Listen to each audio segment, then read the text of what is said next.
Welcome to the SEO.co Search Engine Optimization Podcast. Digital marketing essentials and next level tactics. From offsite and on-site optimization to persuasive selling and everything in between.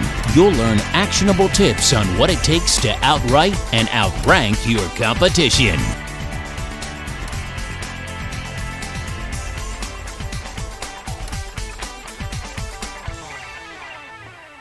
Welcome back. Today I'm going to be talking about on-site SEO and 6 of the structural user experience factors that affect your search rankings. On-site SEO isn't just about the cleanliness of your code. There are also user experience factors, and because Google wants its users to have the best possible online experience, these factors play a major role in determining your rankings. So the 6 structural factors I'm going to be talking about in depth today are site speed, site security, intuitive navigation, internal linking, mobile optimization, and bounce rates.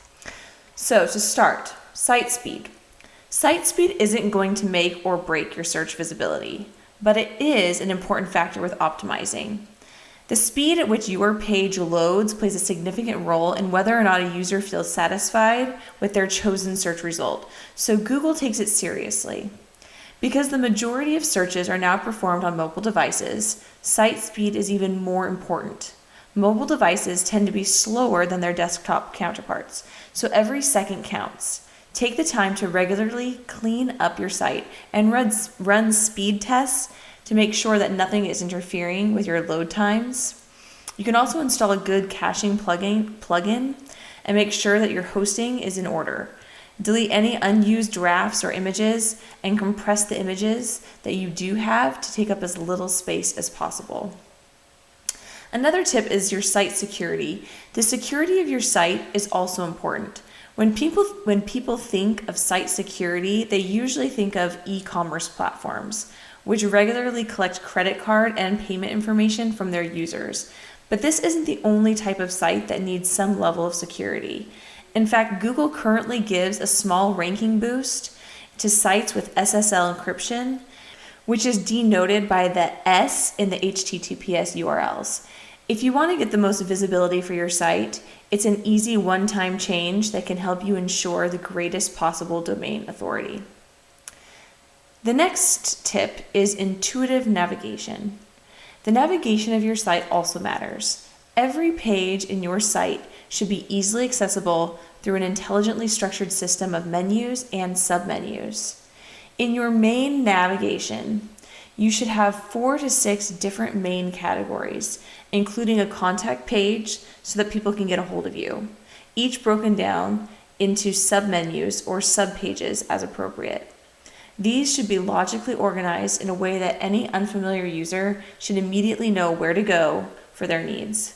Google analyzes the organization of your site and tracks user activity to determine how easy your site is to use. The easier it is to navigate your site, the better.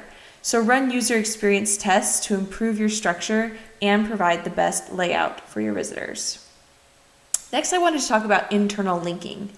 In Google's eyes, the fewer number of clicks it takes for a user to get to any page on your site, the better. If there's any page that requires more than 3 clicks to navigate to it, it could be a strike against your user experience, or simply a designation that the page isn't important to you, and thus doesn't deserve exposure in Google search results. This is because users need freedom and intuitive navigation to have a good experience, and Google is committed to providing those. The best way to ensure your site is tightly interlinked is to use internal links in your own articles and pages.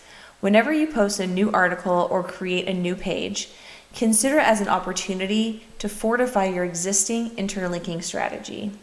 I also wanted to talk about mobile optimization, because if you want any chance of ranking significantly in mobile searches, it's something that you need to take seriously.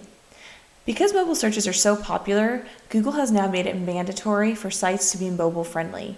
Whether you use a responsive design or a separate mobile domain is up to you, but your site must be compatible with mobile devices.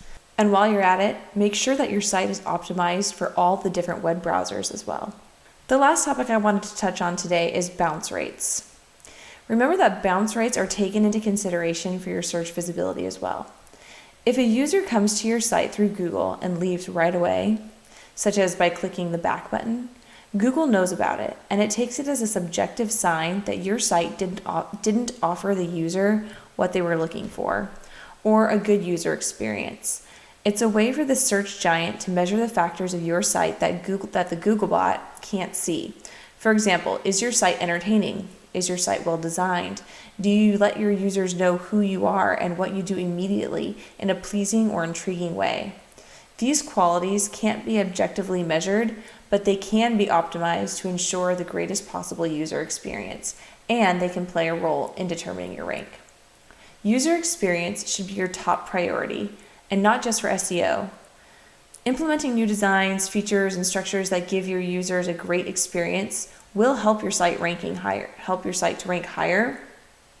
But more importantly, it will make sure the users that do come to your site have the highest likelihood of converting or otherwise engaging with your brand. Ultimately, you want to build long-lasting relationships with your potential customers, and providing a great online experience will do just that. Thank you for joining us on the SEO.co podcast. We appreciate your time. Be sure to rate, review, and subscribe to the show, and visit SEO.co for more resources based on today's topic, as well as access to more podcast episodes to help you improve your site's long-term SEO success.